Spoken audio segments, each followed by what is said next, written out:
By the time Pamela set the bourbon on the table and smiled like the night belonged to her, Derek was standing with his glass raised, ready to announce my life.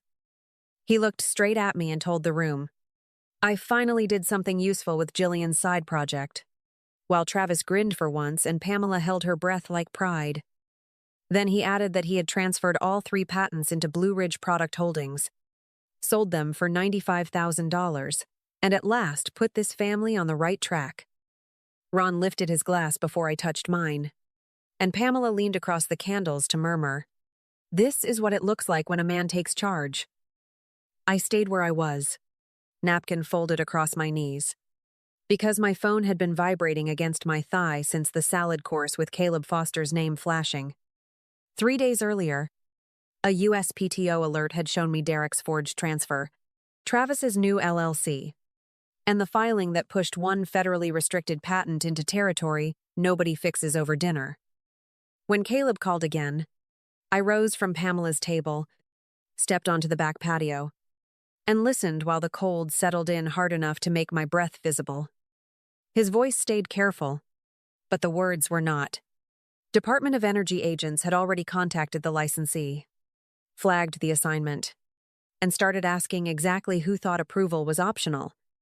Through Pamela's glass door, I could see Derek passing his phone around like proof of genius, and I knew dessert would reach the table after federal agents did. When I first married Derek, he knew how to make admiration sound like love, and for a while I mistook being displayed proudly for being understood at all. He would slide an arm around my waist at dinners and tell people, "Jillian keeps this house sharp," as if competence sounded better once translated into service. The shift came so gradually it almost passed for weather, starting with smaller corrections, smaller dismissals, smaller smiles whenever my work entered a room first. Pamela's version of family order always arrived wrapped in manners. Like the Christmas, she tapped the clock at 6:15 and told me punctuality reflected character. The pie I brought the following spring sat untouched beside hers, while she explained to guests that homemade effort still mattered, especially for women joining established families. Ron rarely contradicted her, but he did something worse by nodding along, then repeating Derek's opinions 5 minutes later, like they had weight only then. Travis had his own way of shrinking me, asking what my patent checks looked like now with the same tone other people used discussing seasonal bonuses. When I answered vaguely, Derek would step in and laugh. "She gets protective over the little portfolio." And suddenly my name vanished from the subject entirely. That was how the house worked by then, with my labor becoming family trivia, then shared language, then something they spoke over as though I were absent. The clearest proof came the year Derek found one of my royalty statements while helping me search for a warranty folder in my desk. He read the quarterly amount once, set the paper down, and by Sunday dinner, Pamela was telling me marriage meant no private lanes. After that, Derek stopped calling the patents mine and started saying our assets in rooms where everyone watched me stay quiet long enough to make it true. Those patents were never some lucky side stream that drifted into my marriage by accident. They were the longest thing I had ever built entirely with my own hands. 7 years before I married Derek, I was living in Phoenix, working contract jobs around a small power systems shop, and staying late to solve interference problems nobody else bothered claiming. What came out of those nights were 3 signal stabilizing improvements for backup battery systems used with home medical devices, and every page was filed under Jillian Rhodes before Derek had even learned my coffee order. I paid for 2 filings myself with money I had saved 1 invoice at a time, which is why I still remembered the exact card balance from each submission. The 3rd patent moved differently because part of the research had been supported through a Department of Energy SBIR award, and that funding came with written ownership restrictions. The grant language was plain enough that even a tired person could follow it, stating any transfer required prior written approval, which meant no husband, no brother, and no family vote could rewrite it. For years, the patent sat quietly doing what good assets do, earning modest royalty checks from a medical supply company that licensed the designs and used them without ever touching my name.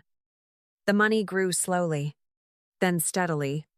And that steady part changed Derek more than the numbers did. Because recurring income looked permanent to a man who preferred access over effort. By the time he started calling them our assets at Pamela's table, the quarterly statements were already going into an account still held under Jillian Rhodes, because that was where they had belonged from the start. Nothing about those patents had been built inside my marriage, funded by Derek, shaped by the Callaways, or offered up to become a family rescue plan. They predated the house, the vows, the Sunday dinners, and every smug conversation where Travis tried to price what none of them had helped create. Derek could call them a side project in front of bourbon and candles, but the paperwork had never once called them his. Instead of calling Derek from Chicago and giving him the kind of warning guilty people pray for, I called Special Agent Tessa Nolan and confirmed every date.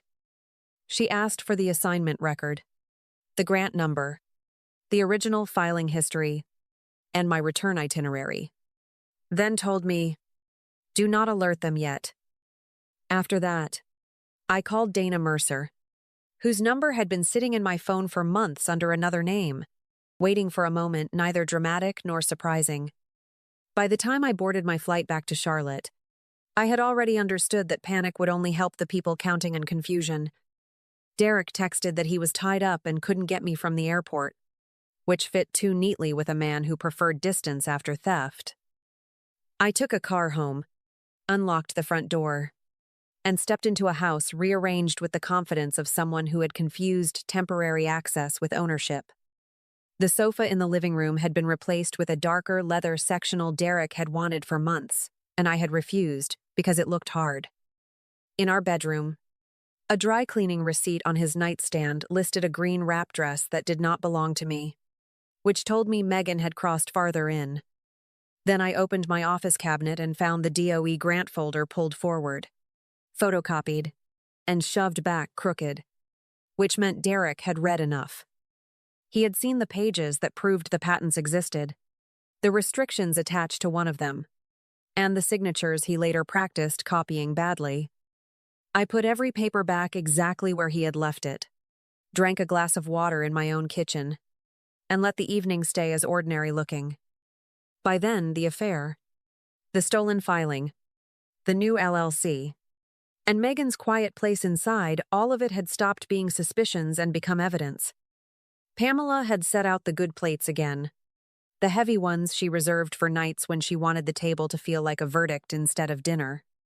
Derek waited until everyone had eaten enough to feel comfortable, then stood with one hand around his glass and told the room, "Some assets sit too long unless somebody finally acts."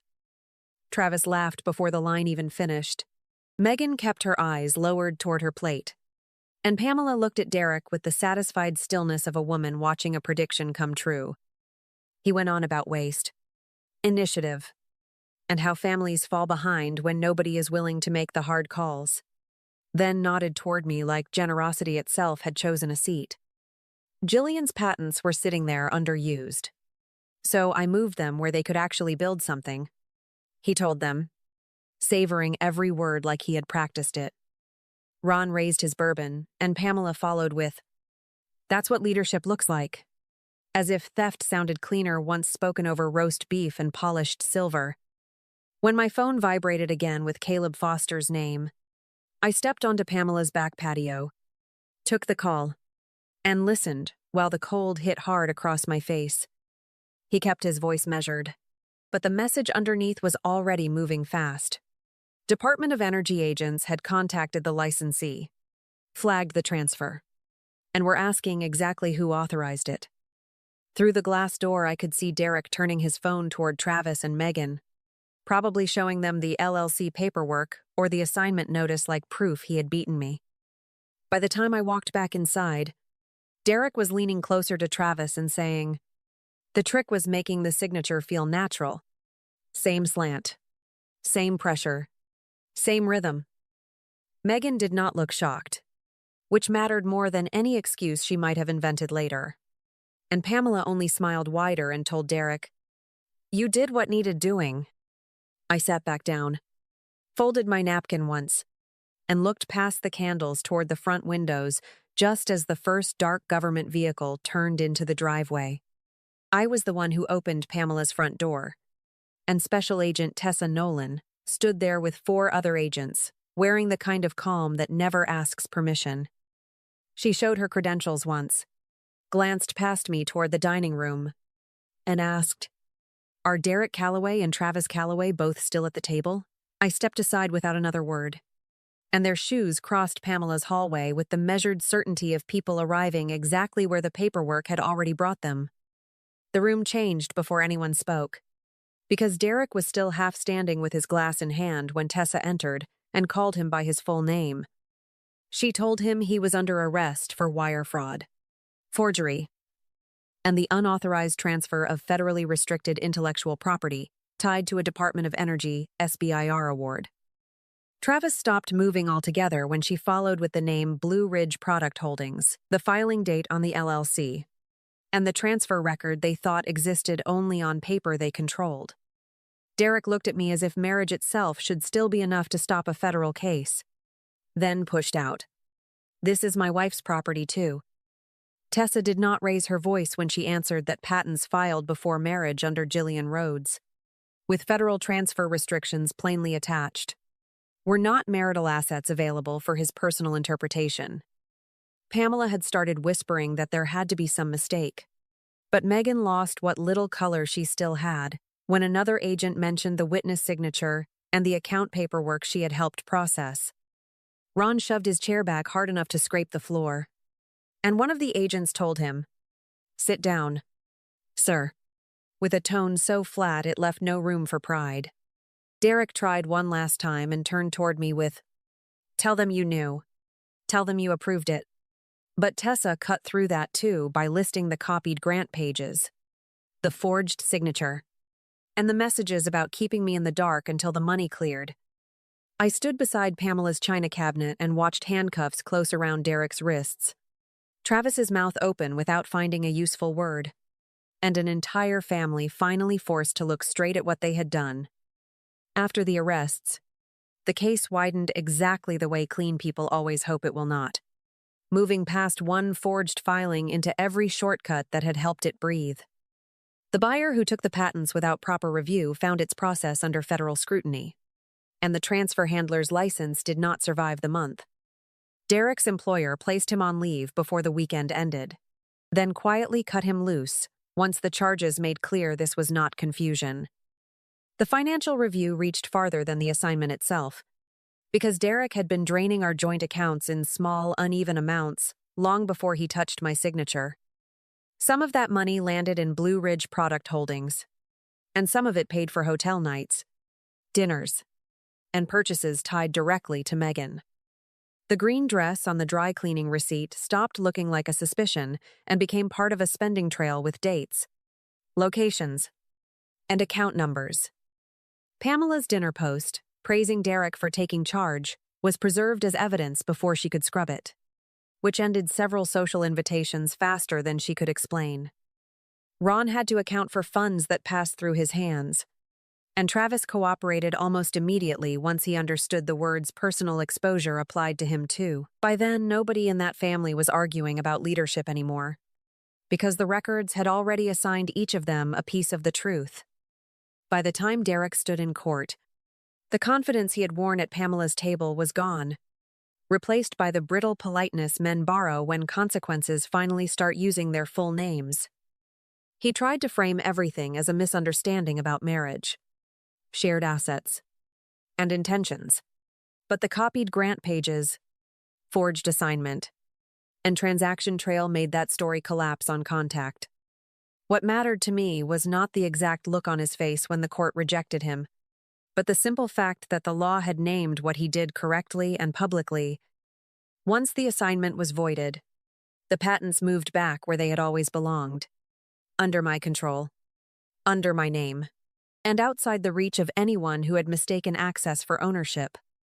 Dana Mercer pushed the divorce through with the kind of efficiency that only comes when the paperwork has already told the truth before either side enters the room. I kept the remaining savings Derek had not managed to strip away, recovered what could be traced, and walked out of that marriage without 1 inch of myself still tied to Pamela's version of family. I sold the Charlotte house because I did not want to spend one more season inside rooms that had watched me disappear by degrees. For a while, I rented near downtown, kept my routines small, answered work calls, and let the restored royalty payments land quietly in the account still held under Jillian Rhodes. Then I bought a bright townhouse in Richmond, Virginia, where the windows faced a street lined with old brick, steady traffic, and the kind of ordinary life that asks nothing from you but presence. The work did not need rebuilding because it had never actually broken. Once the noise around Derek cleared, clients returned to speaking to me the way serious people speak to someone they trust. A few letters came from him later, moving between blame, confusion, and something closer to regret. But none of them asked for anything I wanted to give. By then, I no longer needed him to understand me, Pamela to approve of me, or that whole family to admit what they had done, because every piece that mattered had already been restored. Thank you for staying with me through this story. If it meant something to you, leave your thoughts below and stay a little longer with this channel. Subscribe for more stories about dignity, hard truths, and the quiet strength it takes to keep your life fully your own.